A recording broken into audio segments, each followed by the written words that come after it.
Alhamdulillahirabbil alamin. Ar-Rahmanir-Rahim. Maliki yaumiddin. Iyyaka na'budu wa iyyaka nasta'in. Satu kali baru yang terhormat Ibu Wakil Kepala Bidang atau urusan Tribulu, yang terhormat rekan-rekan Bapak Ibu guru komunitas guru praktisi SMP Negeri 1 Kalibaru. Alhamdulillah untuk sesi kali ini kita mau melakukan diskusi secara matang terkait bagaimana pengalaman Ibu Guru Penggerak yaitu Bu Listani Martalia dengan berbagi pengalaman dan penerapan konsep budaya positif di SMP Negeri 1 Kalibaru. Ibu Bapak yang berbahagia, acara sesi kali ini dilengkapi dengan rangkaian sebagaimana berikut. Pertama adalah sambutan juga pengarahan Bapak Kepala SMP Negeri 1 Kalibaru. Dilanjutkan paparan konsep budaya positif di SMP Negeri 1 Kalibaru yang disampaikan oleh calon guru kita. Kemudian sesi berikutnya adalah diskusi mengalir tanggapan dan saran. Ibu Bapak yang berbahagia, marilah acara ini kita buka dengan bacaan Alkitab, mudah-mudahan berjalan dengan lancar dan mungkin. Bila dengan Mustafa Muhammad sallallahu alaihi wasallam. Al-Fatihah.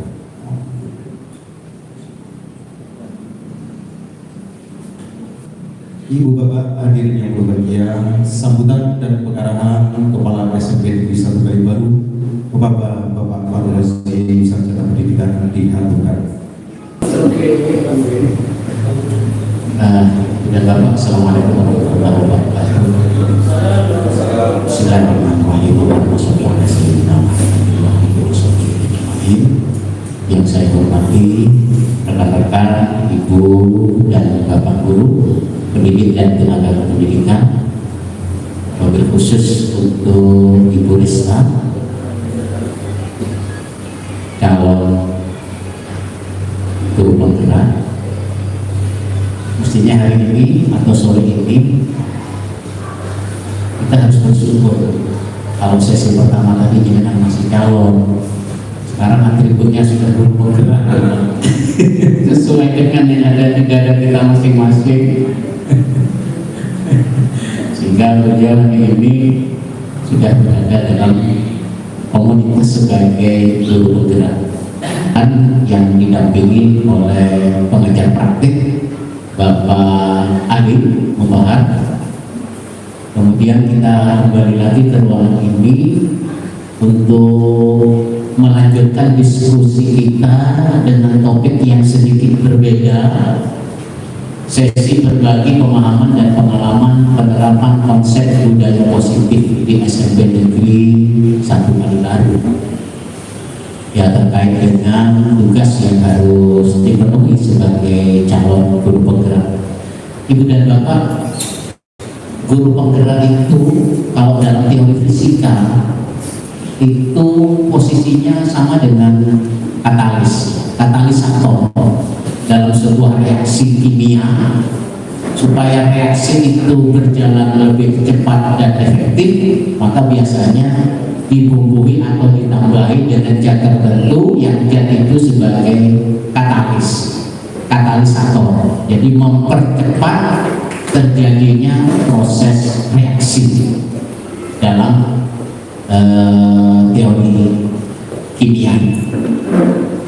Nah, karena katalis ini adalah sebagai tambahan atau energi baru untuk mempercepat proses perubahan pengembangan ke arah sekolah yang lebih bagus, maka tentu apa yang menjadi komitmen dan misi dari guru penggerak itu harus disampaikan atau disosialisasikan kepada seluruh anggota komunitas, khususnya anggota Bapak dan Ibu guru pendidik dan tenaga pendidikan.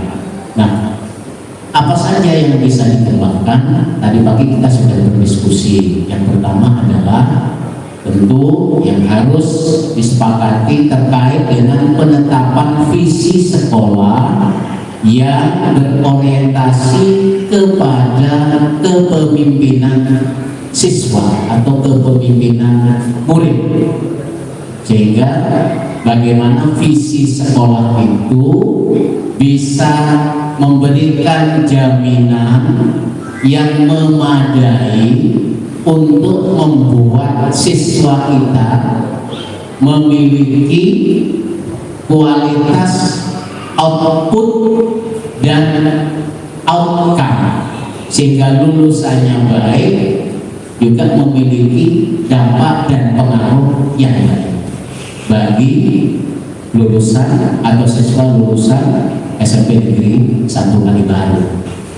Nah, sehingga tadi pagi kita sudah berbicara panjang lebar membahas visi sekolah, bahwa sudah disepakati bahwa visi sekolah kita sudah sangat berorientasi kepada kepemimpinan siswa. Kalau bahasa Maduranya itu student oriented. Bisa iya.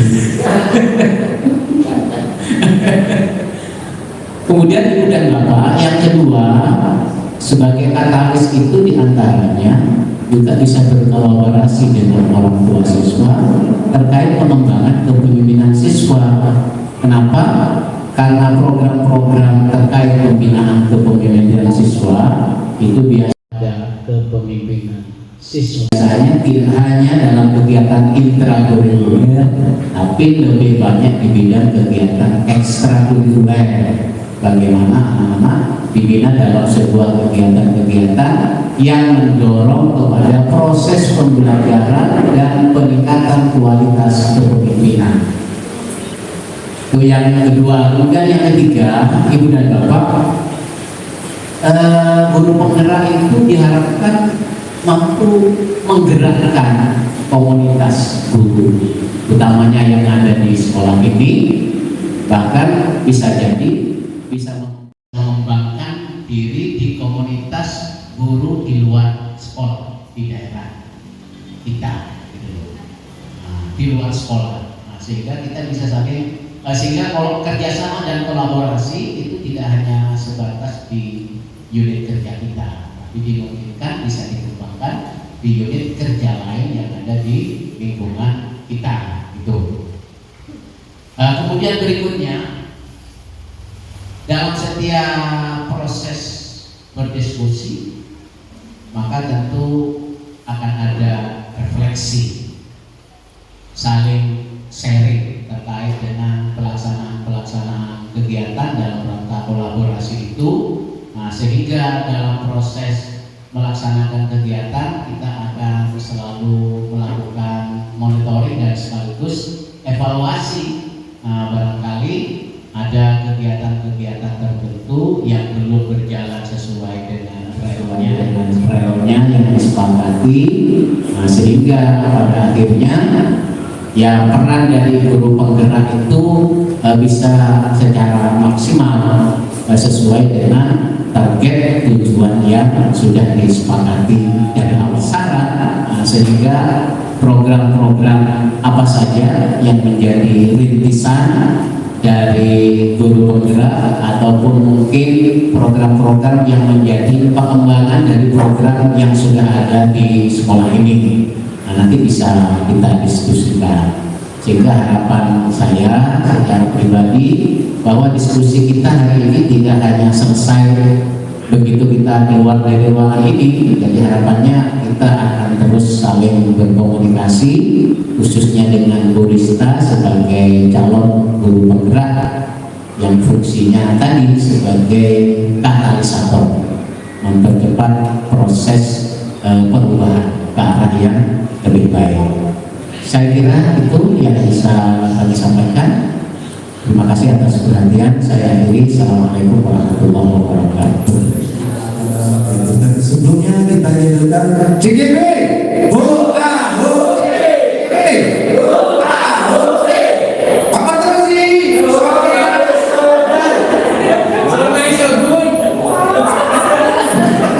Makasih.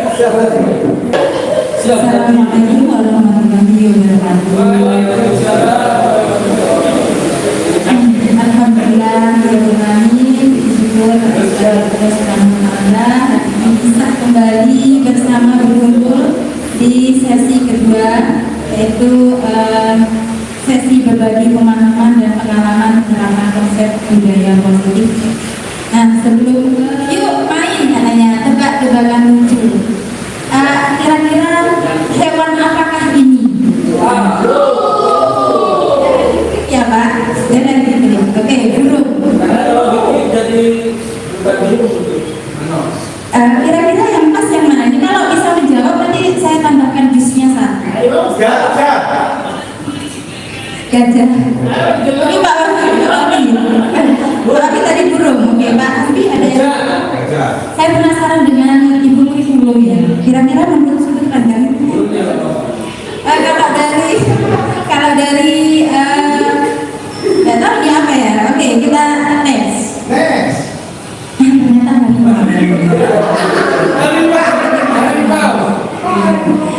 Oke, nggak ada yang jawab karena mau ada di dalam hati ya. Berarti belum stabil. Oke, kita cek lagi kestabilannya, monggo Pak. Lanjut, hewan apakah ini?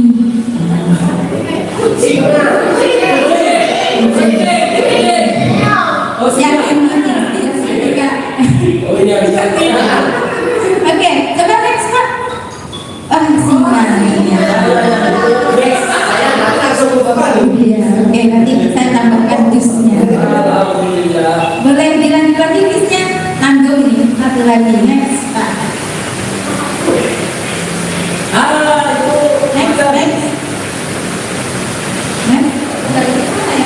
Salah pencet ini. Nah, ini hewan apakah ini? Kucing, siput, dan lumba-lumba. Pak Budi sudah berdiri, katanya kucing. Gimana Budak? Ada insting yang lebih kuat dari Budak?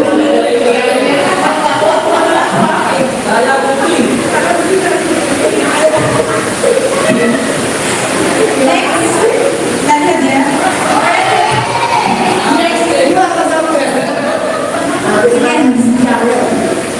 Baik, saya lanjutkan sambil santai aja, nanti kita bisa share bersama Bapak Ibu. Jadi dari modul 1.1 ini surat cinta yang diberikan oleh Ibu Fasilitator kepada saya adalah surat cinta yang dimana akhir dari modul titik 1.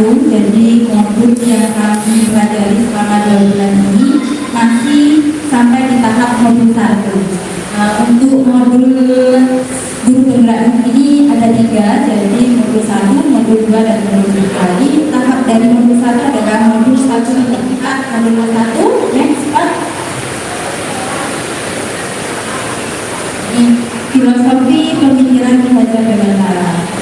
Untuk memahami ini memang kita dibuat sangat bukan Pak ya, Ki Hajar Dewantara. Ada yang lebih paham tentang Ki Hajar Dewantara? Mungkin dari Bapak Ibu atau baru sekarang Bapak Ki Hajar Dewantara yang mungkin pernah Ibu dengar itu kata-katanya apa? Gimana begini? Ketemu lagi saya dengan ingat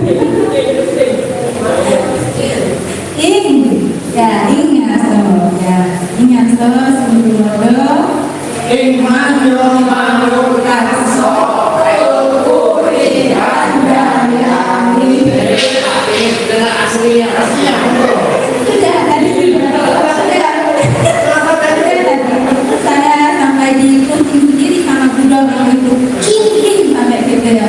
Tapi yang penting saya sangat memaknai dari hati.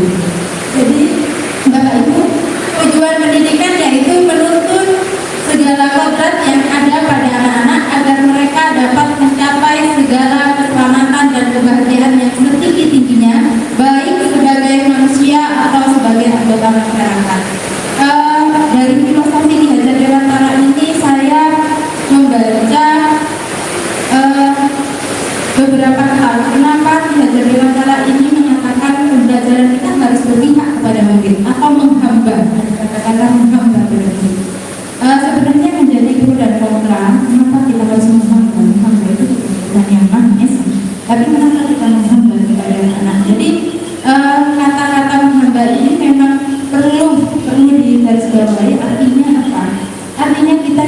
sebagai guru memang memfasilitasi anak atau melayani anak dengan menuntut segala kodrat yang ada pada anak-anak tersebut, seperti itu. Jadi dulu ada cerita ada perubahan sedikit, jadi memang ada permasalahan yang ada di rumah dan sebagainya. Tapi setelah dilewati memang sangat luar biasanya apa ilmunya, terus seni yang saya dapat dari guru bergerak ini. Jadi buat bapak ibu ini jangan mengambil hal negatif dari saya. Oh ternyata ada permasalahan ya kita mengikuti guru bergerak ini, tidak sebenarnya ya, hanya perlu komitmen saja. Saya lanjutkan. Karena dia menegaskan bahwa pendidikan hendaknya sesuai dengan kodrat alam dan kodrat zaman. Dari kata kodrat alam dan kodrat zaman, menurut bapak ibu bagaimana? Dan masing-masing anak lahir dengan potensi masing-masing. Ya, betul. Jadi kodrat alam ini lebih ke sifat anak masing-masing, gitu. Kemudian kalau kodrat zaman ini bagaimana, bapak ibu? Kodrat zaman anak sesuai dengan masanya. Oke, jadi menegaskan bahwa pendidikan hendaknya sesuai dengan, jangan mengikuti konvensional, harus disesuaikan dengan era sekarang, gitu ya, agar anak-anak terus memiliki potensi untuk lebih berkembang lebih baik, seperti itu. Jadi pendidikan itu tidak bersifat statis melainkan dinamis. Oke, next. Nah, ini setelah pemahaman tentang filosofi Ki Hajar Dewantara, saya ke visi guru penggerak. Nah, untuk mewujudkan visi guru penggerak ini, Bapak Ibu, adanya suatu perubahan, diperlukan visi dan langkah yang tepat dalam mencapainya.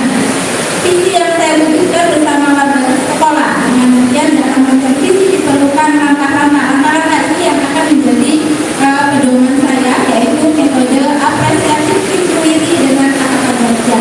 Jadi ada tahapannya atau metodenya, kita sebut dengan AI, apresiatif intuisi dengan tahapan kerja.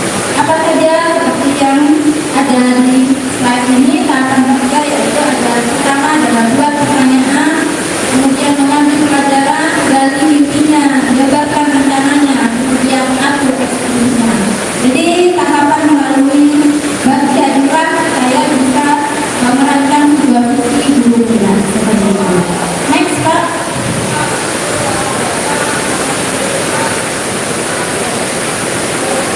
Baik, ini materinya tentang budaya positif.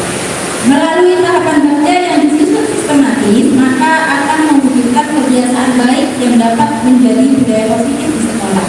Budaya positif tersebut akan menimbulkan rasa aman dan nyaman pada murid dalam proses pembelajaran. Saya ingin bertanya kepada salah satu guru, mungkin budaya ya, budaya positif apa yang sudah ibu lakukan di sekolah kita? Ayo.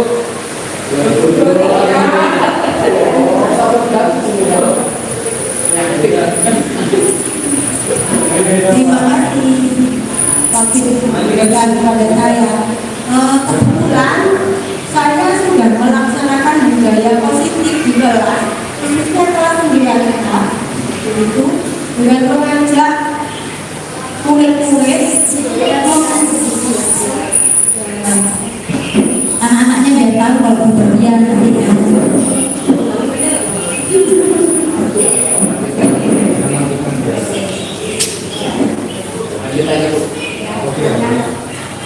Saya akan mencoba menjelaskan tentang budaya positif yang sudah saya lakukan di kelas 9 waktu itu.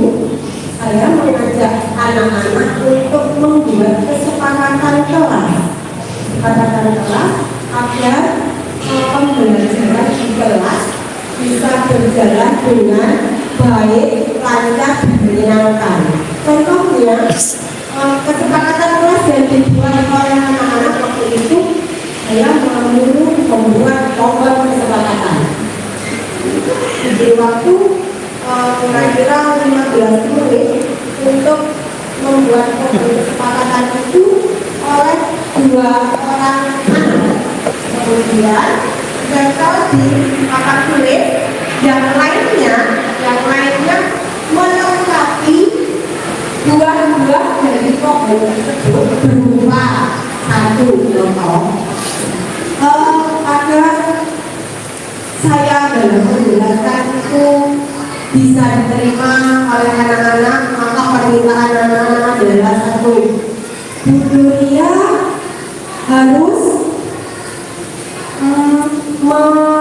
mengikuti kehendak dari anak-anak untuk bagaimana caranya agar penjelasan yang saya berikan itu diterima dengan baik. Salah satu contoh. Banyak kesepakatan lain yang dibuat oleh anak-anak. Demikian. Mas agreement ya.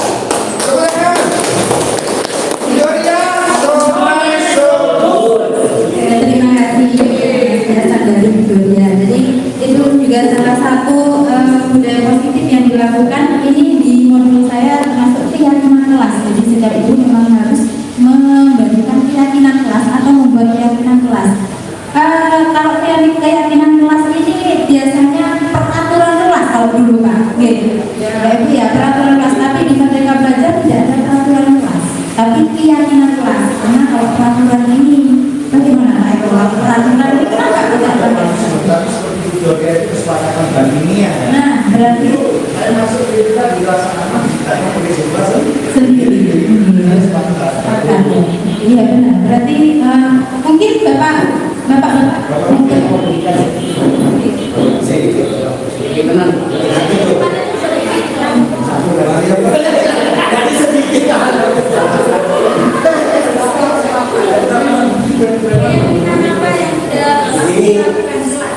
saya memberikan satu keyakinan pada anak walaupun saya bukan wali kelas, tapi saya juga berusaha untuk mengganti semua wali kelas dari anak-anak. Saya memberikan keyakinan karena saya tidak ingin pada satu fokus. Karena dia seperti memberikan keyakinannya, itu wali kelas. Tapi saya tidak inginkan seperti itu. Semua guru yang terkait dengan anak itu sebagai wali kelas itu sebagai tanggung jawab. Dan seperti ini saya memberikan pada kontrak belajar dan pada suatu peraturan kontrak belajar dengan anak-anak. Jadi pada teknik pengambilan keputusan ya, sesuatu yang terjadi di dalam kelas itu ini keputusan bersama dengan anak-anak. Dan kalau anak-anak kemudian pada melalui suatu keputusan yang dibuat sendiri, konsekuensinya kembali lagi kepada anak-anak. Jadi semua guru yang masuk ke dalam kelas itu bisa kita sebagai wali kelas yang bisa membuat kemudian menjadi orang-orang. Tidak harus percaya pada suatu masalah dalam pelajaran itu masih pada melakukan pelanggaran. Semuanya sama. Nah, dilihat seperti itu pemahamannya kepada kelas 7, kelas 8, kelas 9. Semuanya saya berikan kepada semua masalah sebagai satu pelajaran. pertanyaan yang kedua.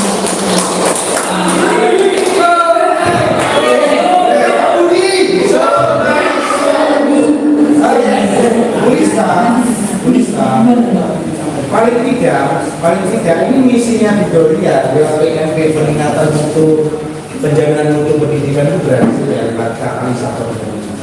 Sebab ini paling tidak nanti Gloria karena yang kedua nah, kami itu menginginkan sebuah media seperti ini kayak Gloria itu menarik ya. Anak-anak mungkin juga menarik bahwa guru walaupun buat dari kelas itu adalah bapak tapi kata menggambar sebagai bapak tadi kan nicknya dia agak apa kata menggambar itu sebenarnya kalau saya melihat katalis dari dengan budaya positif ini bisa mempengaruhi secara makro biasa ini. Oleh karena itu lewat jenengan mungkin rekomendasi kepada ibu guru bahkan kepada bapak kepala sekolah, ayolah kita budaya seperti ini kita laksanakan gitu. Artinya pengalaman budaya yang menarik, Pak Budi menarik bahwa guru kita itu ternyata baik semua. Paham? Oke, makasih. Lanjut.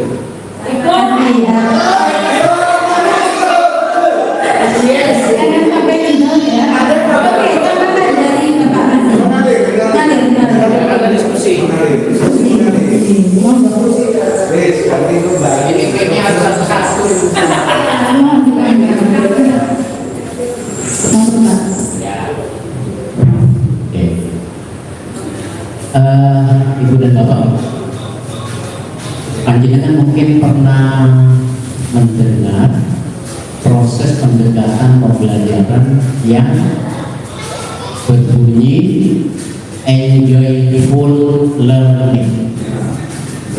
Jadi proses pembelajaran yang menyenangkan, bahwa proses pembelajaran yang membuat anak tidak merasa takut dan dibayang-bayangi dalam sebuah psikis yang tegang, sehingga muncullah di antara pendekatan itu sebagai proses pembelajaran eksperimen, role play, ya permainan dan segala macam, bahkan outdoor, sehingga proses pembelajaran tidak hanya melulu di dalam kelas. Nah, yang menjadi hal yang harus kita garis bawahi, ini menjadi sangat penting Bapak Ibu, supaya tidak salah kaprah bahwa anak di masa sekolah itu adalah proses di mana anak betul-betul disiapkan dengan segala daya dan upaya supaya dia menjadi generasi yang tangguh, tahan banting, tidak cemen, menjadi orang yang petarung, ya. Mentalnya harus kuat. Nah, sehingga kalau kita menerjemahkan enjoyful learning itu sebatas belajar hanya menyenangkan tanpa anak diberi beban tugas yang memang semestinya harus dikerjakan, maka saya khawatir gitu loh, mereka tumbuh menjadi pribadi-pribadi yang tidak tangguh karena tidak pernah melewati masa-masa yang sulit gitu. Sehingga harapan kita mestinya enjoyful learning itu tidak hanya di permukaan saja yang menyenangkan, tapi terkait dengan pengerjaan tugas itu wajib diberikan supaya nilai-nilai kalau bahasanya Pak Ali, nilai-nilai riyadhah, penggemblengan itu tetap ada, digembleng. Sehingga menurut saya apa yang disampaikan oleh Bu Donia, iya betul. Jadi ciptakan suasana belajar yang menyenangkan tanpa mengabaikan tugas dan rumitnya. Jadi matematika terus harus menyenangkan terus ini terkait dengan mapel itu penting. Iya, mulai dengan ini berpikir, artinya tetap bekerja keras dalam kesenangan itu. Terima kasih. Baik, terima kasih Pak Razi. Dari intisari dari apa yang disampaikan oleh Bapak Razi tadi adalah memang diperlukan pembelajaran yang menyenangkan, tapi kembali lagi tadi guru memang harus lebih kreatif dan inovatif. Jadi nanti agar anak ini tidak lalai akan tugasnya, karena kita tetap berpihak kepada murid, pembelajaran berpihak pada murid yang menyenangkan tentunya, dan kita harus berinovasi sebagai guru. Contoh ketika saya di kelas memberikan suatu situasi yang menyenangkan, anak-anak belajar menyenangkan, tapi saya membuat sebuah lembar kerja di mana lembar kerja ini mampu mengkoordinasi tugas-tugas tapi dengan permainan dan sebagainya. Jadi perlu inovasi saja dari guru untuk menyeimbangi bagaimana agar anak-anak ini tidak lalai akan kesenangan tapi tetap bertanggung jawab dengan apa yang harus dilakukan sebagai seorang pelajar. Oke, next, mungkin next. Nah, di modul budaya positif ini juga saya mempelajari inovasi, hukuman dan penghargaan, posisi kontrol guru, kebutuhan dasar manusia, keyakinan kelas, dan segitiga restitusi. Adakah hal-hal yang menarik untuk Anda di luar dugaan? Jadi ketika saya melaksanakan konsep-konsep inti yang ada di sini, ini saya kemarin juga sempat menanyakan kepada ibu isi ya sebagai Bintang, mungkin kan sering berpengalaman untuk berpengalaman dalam menyelesaikan masalah, membantu di tempatnya atau melayani anak-anak. Jadi membantu anak-anak itu seperti apa jika kasusnya berbeda-beda.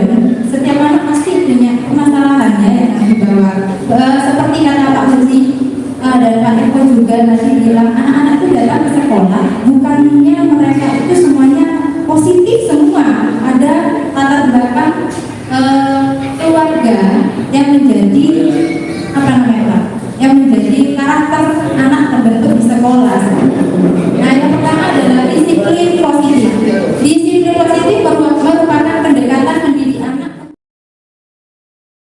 atau mungkin masalah yang lain bisa. Ketika ada anak melakukan kasus-kasus yang akhir ini banyak terjadi, yaitu kasus PAP atau memposting foto tubuh ke media sosial atau pada orang lain yang mintanya, dengan paksaan ataupun dengan kerelaan, ya seperti itu. Maka dari situ kita juga memberikan pemahaman dari anak tersebut, kita dekati kenapa dia melakukan seperti itu. Kemudian kita memberikan bukan hukuman, kita menyuruh mereka untuk berliterasi apa dampak-dampak yang kita dapatkan ketika kita melakukan hal tersebut. Itu bisa dilakukan juga dalam kasus narkoba. Dampak-dampak yang ada. Jadi anak saya suruh untuk mencari berliterasi tentang masalah tersebut, baik dari buku ataupun dari media sosial. Saya suruh mencatat so nice, so good gitu ya. Kalau guru penggerak itu ya. Oke, terima kasih banyak atas diskusi ya. Memang ini sangat pengalaman berbagi ini ya yang memang ditunggu-tunggu gitu kita ya dalam menghadapi berbagai permasalahan yang terjadi pada anak seperti itu. Kemudian yang kedua, nilai kebajikan dan keyakinan kelas. Nah, ini tadi sudah dipaparkan oleh Ibu Donya ya tentang pengalamannya melakukan nilai kebajikan dan keyakinan kelas. Jadi anak-anak memang secara bertahap sebelum memulai pembelajaran kita adakan seperti yang Pak Budi sampaikan, itu kontrak katanya, tapi kalau di kurikulum Merdeka ini jadinya keyakinan kelas begitu ya Pak. Keyakinan kelas memang timbul dari anak-anak sendiri apa yang harus dilakukan. Misalnya pelajaran saya, mereka harus siap mengerjakan tugas. Ketika ada anak-anak yang tidak siap mengerjakan tugas, dia akan tahu apa yang dia lakukan, karena keyakinan itu sendiri adalah dari diri mereka sendiri. Apakah kalian tidak mengerjakan tugas itu karena kalian apakah kalian tahu kalau kalian itu ada kesalahan yang timbul dari diri sendiri? Kemudian yang ketiga adalah posisi kontrol. Posisi kontrol ini juga saya lakukan di aksi nyata. Pemberi hukuman, pembuat merasa bersalah, teman pemantau atau manajer. Kalau dari keempat ya, keempat posisi kontrol, Bapak Ibu sering ada di posisi yang mana ketika menghadapi anak-anak yang kurang indisiplin gitu ya? Ada di posisi mana? Coba Pak Wafi aja. Pak Wafi mungkin ini banyak cerita juga ya Pak Wafi di kelas. Pak Wafi kalau di kelas sangat menyenangkan sepertinya. Nah, ada ya betul itu ya. Coba saya ingin tahu bagaimana sih pengalaman Pak Wafi ini kalau dalam posisi kontrol sering melakukan di pemberi hukuman, pembuat merasa bersalah, atau teman-teman tahu atau manajer. Pemberi hukuman itu yang bagaimana menurut Pak Wafi? Kemudian suka bikin anak-anak merasa bersalah apa nggak perlu marah-marah, jadi anak-anak buat salah, mungkin bikin teknik seperti itu. Kemudian apakah teman-teman tahu aja, jadi lebih sharing banget gitu ya. Terus habis itu manajer, biasanya manajer ini seolah-olah pimpinan kepala sekolah seperti itu kan. Gimana Pak Wafi? Mungkin bisa dikasih contoh dulu apa maksudnya, gimana? Assalamualaikum warahmatullahi wabarakatuh. Waalaikumsalam. Posisi kontrol di sini sebenarnya pasti harus terjadi di semua guru, terutama karena setiap guru ketika memasuki kelas harus punya kontrol diri sehingga nantinya pembelajaran akan berjalan lancar. Yang pertama, memberi hukuman.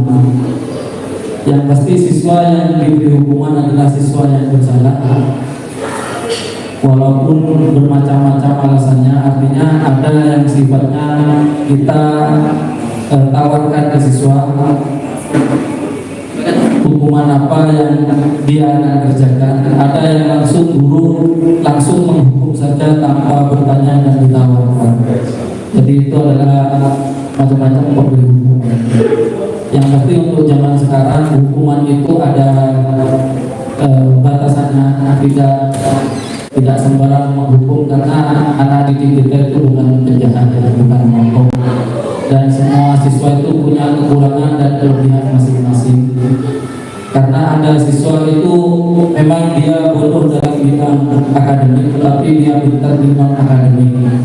Dan banyak sekali saya menjumpai di kelas-kelas anak-anak yang pintar sepak bola rata-rata tidak bisa ngaji, dan anak-anak yang bisa ngaji rata-rata juga pintar sepak bola. Oh ya, tidak bisa sepak bola maksudnya. Kemudian yang kedua, membuat merasa bersalah. Pernah saya lakukan di kelas. Artinya ketika saya mohon maaf, saya mengajar PAI, di situ ada babnya hormat kepada guru.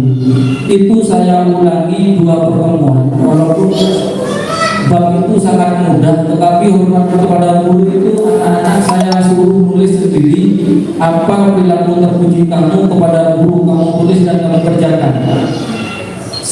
Ketika itu anak-anak menulis sendiri dan paparannya sangat banyak. Membantu guru ketika guru capek, berjalan di belakang guru tidak boleh menyalip. Sampai anak-anak saya contohkan, gimana kalau kamu berjalan di belakangnya salah satu guru yang jalannya pelan. Hanya anak-anak bilang cari jalan yang lain Pak. Soalnya nggak nyampe-nyampe ke koperasi Pak Guru ya. Ya, saya kemarin contohkan sebut nama ya, cuma ya anak-anak cuma menjawab saja. Dari situ, sebelum saya menutup pembelajaran, anak-anak itu sudah banyak menawarkan ke saya, Pak, saya bawakan bukunya, Pak, saya salaman dulu sebelum bawa keluar. Dan jadi itu salah satu yang akan saya lakukan.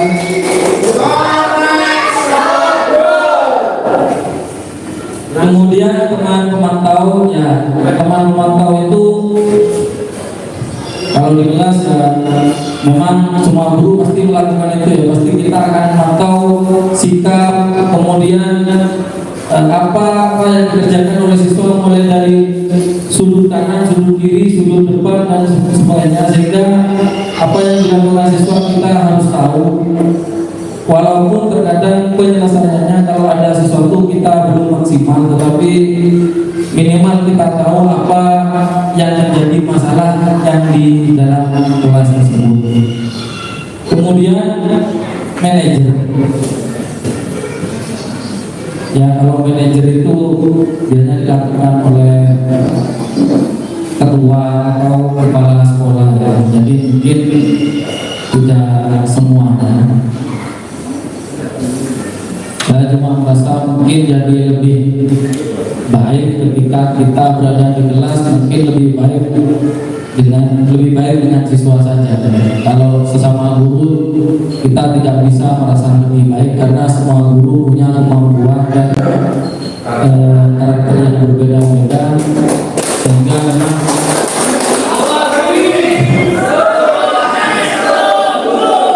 oleh sebab itu intinya kita harus jalani dengan baik. Kalau di tahun 2023 ini kita jalani sesuai dengan P3, tapi bukan P3K ya, P3 profil pelajar Pancasila. Itu mungkin dari saya. Assalamualaikum warahmatullahi wabarakatuh.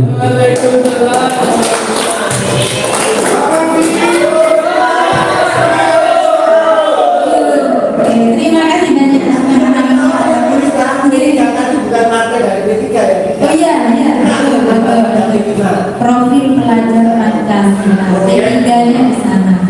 Sip. Ya, jadi bagus sekali ya. Padahal tadi saya posisi kontrol yang sering Pak Wati lakukan di kelas ini yang mana ternyata tempatnya dilakukan semua.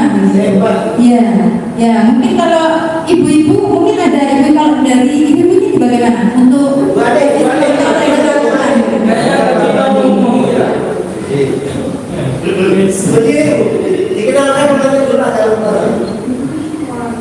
untuk kelas kontrol untuk posisi kontrol biasanya saya di kelas memberi hukuman. Kalau memberi hukuman itu saya gimana ya, tidak memberi hukuman, tapi yang sering saya lakukan itu ketika tidak mengerjakan tugas saya kembali ke anak-anak sendiri. Kalau tidak mengerjakan tugas enaknya diapakan seperti sampean ini. Kebanyakan anak-anak memang hukuman fisik. Kalau hukuman fisik saya nggak setuju, saya gitu. Akhirnya anak-anak dimintain suruh bersih-bersih sudah ada yang bersihkan. Akhirnya gimana? Akhirnya kayak kesepakatan untuk memberi setiap dia tidak mengerjakan tugas itu membayar kotas kelas. Jadi kembalinya ke anak-anak. Tadinya kalau sudah berkumpul banyak tak suruh untuk membeli makanan. Terus tapi gurunya ada. Terus membuat rasa bersalah. Kalau membuat rasa bersalah itu ya seperti kayak tidak kayak saya biasanya tak suruh buat alat gitu ya. Terus membuat rasa bersalah, merasa berbuat salah karena dia biasanya tidak terlalu kompak dengan kelompoknya. Nah, akhirnya tak suruh kelompok kembali ke kelompoknya sendiri. Gimana hukumannya dengan pertanyaan yang tidak membantu. Terserah kalian gimana, apa mau tidak dimasukkan di hasil diskusinya atau gimana. Kalau saya sebenarnya begitu. Kalau teman kalau saya belum pernah mempraktekkan langsung. Mungkin di sini saya baru tahu ini, nanti mungkin saya bisa mempraktekkan di teman-teman.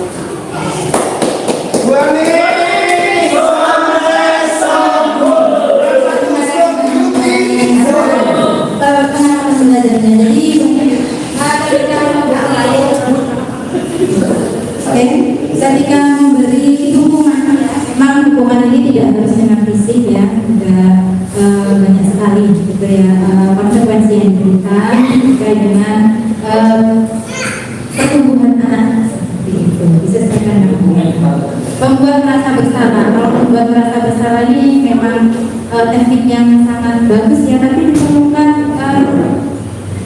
teknik untuk guru gitu untuk membuat anak ini merasa bersalah atau tidak. Kemudian teman pemantau ini memang kita harus lebih mendekati anak-anak seperti itu.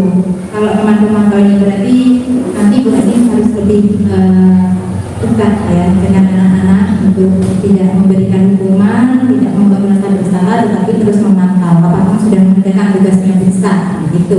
Jadi selalu diingatkan.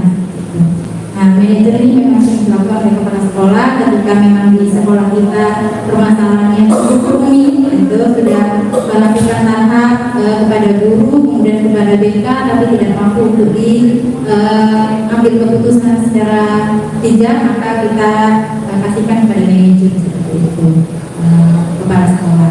Kemudian yang keempat, kebutuhan dasar. Nah, ini kebutuhan dasar tidak hanya pada siswa, tapi guru juga ada di posisi ini ya. Jadi kebutuhan dasarnya apa saja? Di situ ada bertahan hidup, kasih sayang dan rasa diterima, kemudian ada penguasaan, kemudian kebebasan dan kesenangan. Jadi dari kelima faktor kebutuhan dasar inilah kenapa anak-anak itu kadang berbeda-beda kenakalannya, permasalahannya. Jadi ada di 5 faktor ini. Anak-anak kadang kenapa kok nyuri? Nah, punya temannya kenapa kok diambil? Nah, itu kadang masuk ke bertahan hidup ini. Seperti itu. Mungkin di rumah ada permasalahan sosial dan sebagainya. Mungkin lebih banyak pengalaman di bidang ini ya, begitu. Kemudian kasih sayang dan rasa diterima. Jadi ada anak-anak, saya punya anak didik namanya Faisal ya. Faisal ini menurut saya sangat istimewa ya. Kenapa istimewa? Mungkin memang benar kasih sayang dan rasa diterima di lingkungan keluarganya itu kurang, sehingga dia di sekolah banyak sekali melakukan hal-hal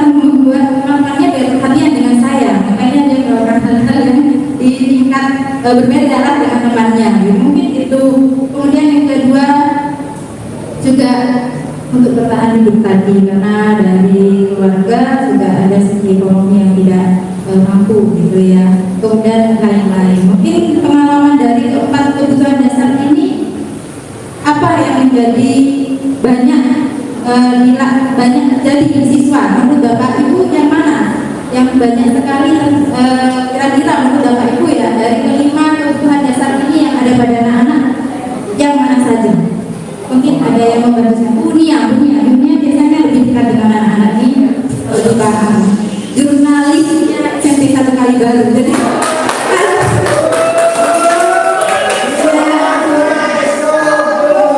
kita lihat. Saya kenapa ya sering nggak masuk kelas itu gini Mbak, itu gini nah jurnalisnya jadi segala informasi itu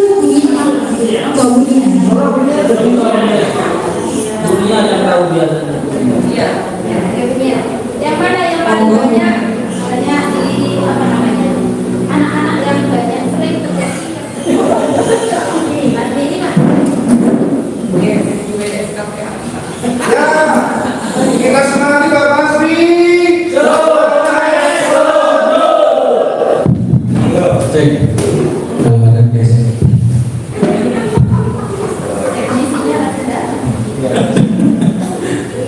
Assalamualaikum warahmatullahi wabarakatuh. Sesuai dengan apa yang disampaikan oleh Ustaz, dari 5 kebutuhan dasar itu kalau di kelas saya ada anak yang spesial, inisialnya Mehdi Hamidi. Nah, itu agak spesial. Dia itu suka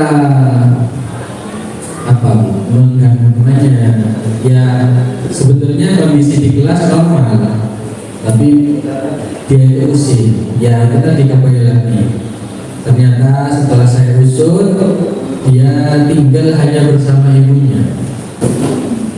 Ibunya adalah tulang punggung, semua tulang sudah tulang sembarangan. Nah, agar dapurnya tetap bisa ngebul, akhirnya ibu itu ya bekerja. Akhirnya karena bekerja itu mungkin kalimat saya terlalu kasar, menyampaikan anaknya. Jadi anaknya ibunya berangkat kerja itu dini hari, pulang itu bisa hampir malam. Jadi anaknya memang Berkesampingkan. iya, kurang perhatian tadi Pak. Akhirnya banyaklah gerakan-gerakan yang dilakukan di kelas itu yang mengganggu temannya. Bahkan yang terbaru itu mengganggu dirinya sendiri, telinganya ditindih. Wah itu, akhirnya ya itu. Selain kasih sayang juga ada yang bertahan hidup.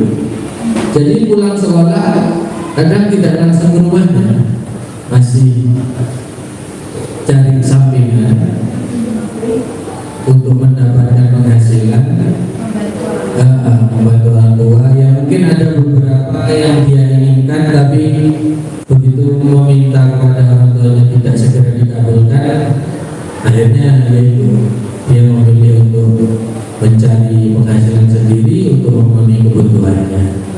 Mungkin itu sekilas dari saya. Terima kasih. Assalamualaikum warahmatullahi wabarakatuh. Pasti.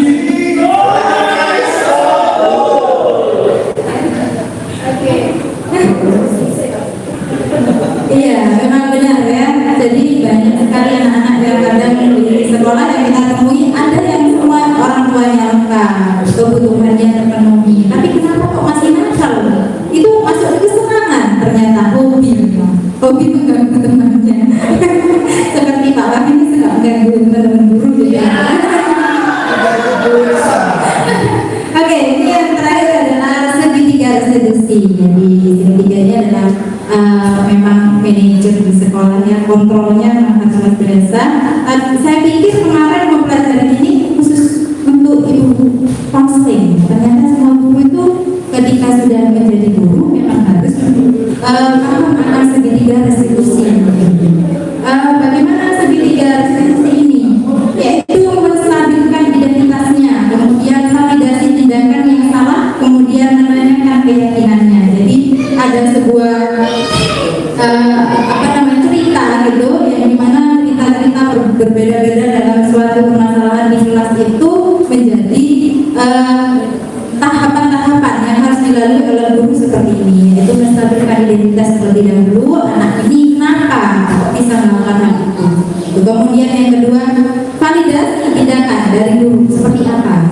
Itu ya, tindakannya kamu itu melakukan kesalahan yang salah, jadi harus ada validasinya kalau yang dilakukannya adalah salah seperti itu. Kemudian menanyakan, kemarin sudah buat keyakinan, tapi kenapa kok kamu masih melakukannya lagi? Gitu ya, harus ditanyakan seperti itu, dan anak ini harus benar-benar ada akhirnya harus mengetahui dan meyakini dirinya. Kira-kira menurut Bapak ada nggak kesulitan pada anak ketika kita melakukan tahapan ini? Kira-kira berlaku tidak untuk anak-anak kita di SMP 1 Kalibaru? Berlaku. Bisa dijalani. Nah, kalau bisa ya. Kadang kan ada anak-anak yang memang divalidasi, kemudian mengakui, oh ya kamu sadar kamu itu salah dan sebagainya, tapi tetap melakukannya lagi masih ada. Berarti itu bagaimana? Bu Vivi mungkin bisa menjelaskan gimana Bu? Monggo Bu Vivi. Bu Vivi. So beautiful. Ya, so beautiful. Ya, terima kasih Bu Vista. Anak-anak kadang-kadang kita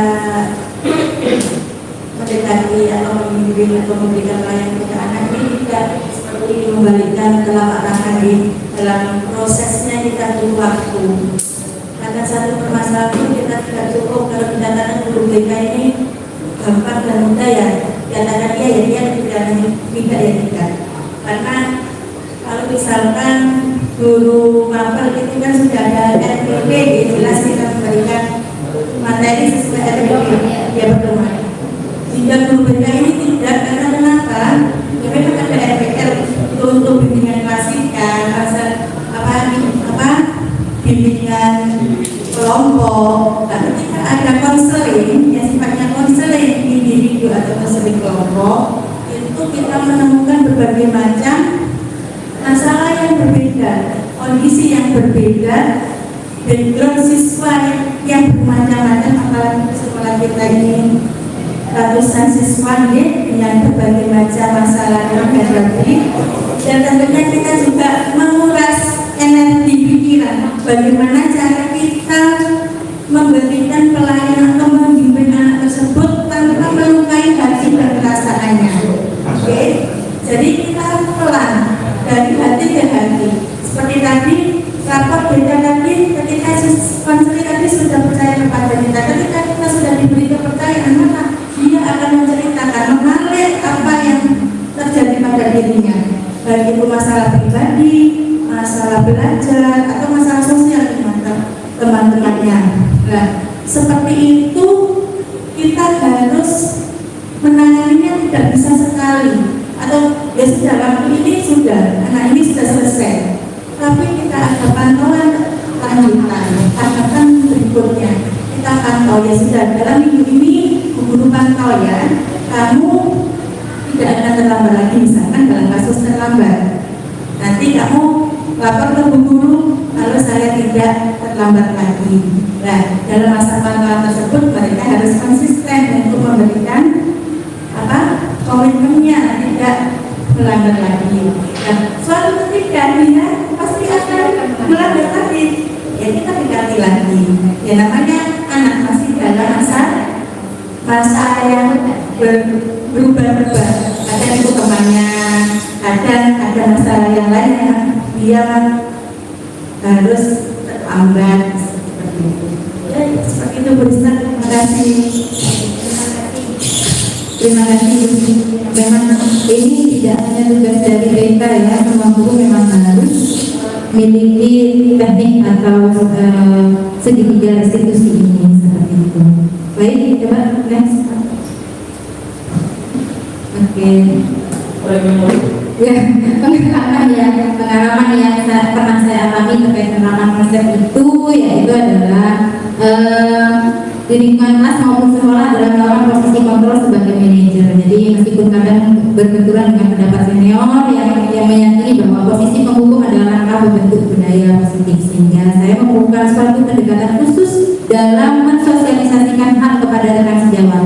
Kemudian pengamatan yang pernah saya lakukan membuat jaringan kelas dengan murid dan mensosialisasikan pemahaman saya mengenai budaya positif jaringan kelas dan seperti yang saya lakukan saat ini. Next, Pak. Perasaan saya sangat senang dan tertantang dalam melakukan hal-hal ini, gitu ya, dalam menyampaikan budaya positif ini bersama dengan Bapak Ibu yang ada di sini, saling berbagi dan saling berbagi pengalaman, gitu ya. Saya ucapkan terima kasih banyak atas waktunya. Jadi adalah nilai-nilai kebajikan yang saya lakukan. Kemudian saat ada posisi harus memvalidasi ya, melakukan restitusi dengan salah satu siswa yang jarang masuk. Kemudian next. Ya, ini tahapannya. Kemudian next. Ya, tergantung dari segi masalahnya. Ketika masalahnya ada sesuatu yang ini cukup sebagai pemantau atau teman saja, kemudian sebagai membuat merasa bersalah dan sebagainya sesuai dengan tingkat keyakinan yang ada dan harus disepakati dengan anak-anak. Thanks, Pak. Lanjut. Balik lagi ke depan.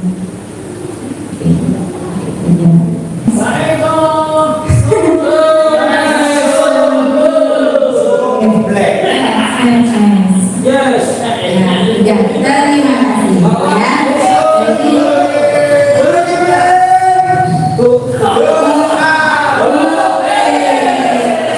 Jadi itu pemaparan dan sharing-sharing kita bersama. Jadi nanti kalau misalnya ada kebutuhan dan atau tidak lanjut, bisa kita saling berbagi lagi, tidak di forum ini atau di forum yang lain. Saya kembalikan pada moderator. Terima kasih Bapak.